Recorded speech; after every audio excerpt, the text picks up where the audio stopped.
Halo semuanya, perkenalkan nama saya Immanuel Feriano Bais. Di sini saya akan menjelaskan sedikit tentang konsep dasar basis data. Basis data atau sering disebut database adalah kumpulan data yang terorganisir secara sistematis dan dapat diakses oleh pengelola dan dikelola dan diperoleh dengan mudah. Basis data dirancang untuk menyimpan, mengelola, dan mengambil data secara efisien, biasanya menggunakan sistem manajemen basis data atau sering disebut DBMS, Database Management System. Dalam basis data, data dapat disimpan dalam tabel yang terdiri baris, kolom, dan relasi antar tabel, memungkinkan penyimpanan data yang lebih terstruktur dan fleksibel. Dan dari konsep dasar basis data ada kelemahannya. Kelemahannya yaitu pemrosesan file tradisional. Sebelum basis data berkembang, banyak sistem menggunakan metode pemrosesan file tradisional, di mana data disimpan dalam file terpisah. Metode ini memiliki beberapa kelemahan utama, antara lainnya yang pertama ada redundansi data dan inkonsistensi data, yang dimana data dapat menyebabkan duplikasi dan inkonsistensi data. Yang kedua ada kesulitan akses dalam mengakses data. Yang ketiga ada kurangnya keamanan data. Keempat ada kesulitan dalam pemeliharaan. Yang kelima ada kurangnya integritas data.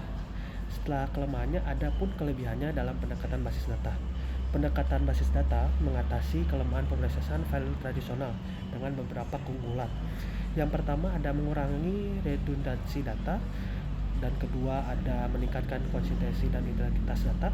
Yang ketiga ada akses data yang lebih mudah dan cepat. Keempat ada keamanan data yang lebih baik. Yang kelima kemudahan dalam pengelolaan dan pemeliharaan data. Dan setelah itu ada resiko yang menyertai basis data, yaitu pendekatan basis data menawarkan banyak keuntungan, tetapi ada resiko yang perlu kita ketahui. Yang pertama ada biaya implementasi yang sangat tinggi. Yang kedua ada komplikasi sistem. Yang ketiga ada resiko dalam keamanan. Keempat adalah ketergantungan pada DBMS dalam organisasi yang dibuat oleh vendor. Yang kelima adalah kinerja yang bisa menurun. Setelah itu ada database lifecycle atau siklus hidup basis data. Database lifecycle adalah proses yang menggambarkan tahapan dalam perancangan, implementasi, dan pemeliharaan basis data, di mana tahapan utama dalam lifecycle ini adalah yang pertama adalah perancangan atau planning, menentukan tujuan basis data dan kebutuhan sistem. Yang kedua ada analisis kebutuhan, requirement analysis, mengumpulkan kebutuhan penggunaan terkait data, relasi, dan akses. Yang ketiga ada perancangan, desain, yang dimana dalamnya ada perancangan konseptual, perancangan logis, dan perancangan fisik.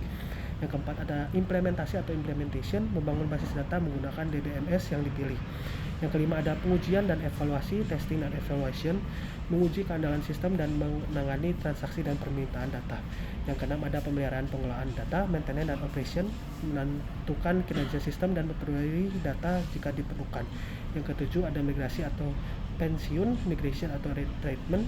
Jika basis data sudah usang dan untuk tidak memenuhi kebutuhan, maka dilakukan migrasi ke sistem yang lebih baru.